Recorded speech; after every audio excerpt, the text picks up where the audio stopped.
ஏர்வாடி வாழும் எங்கள் ஏந்தல் நபியின் பேரரே, ஏகநாயன் வழியில் உயிரை தியாகம் செய்த தீரரே.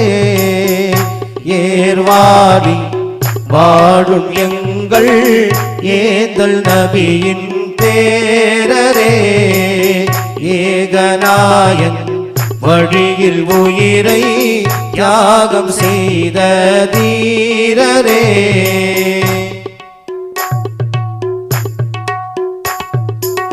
மதீனா நபியின் ஏவல் படியே சிந்து நகரம் நுழைந்தவள், மதீனா நபியின் ஏவல் படியே சிந்து நகரம் நுழைந்தவள்.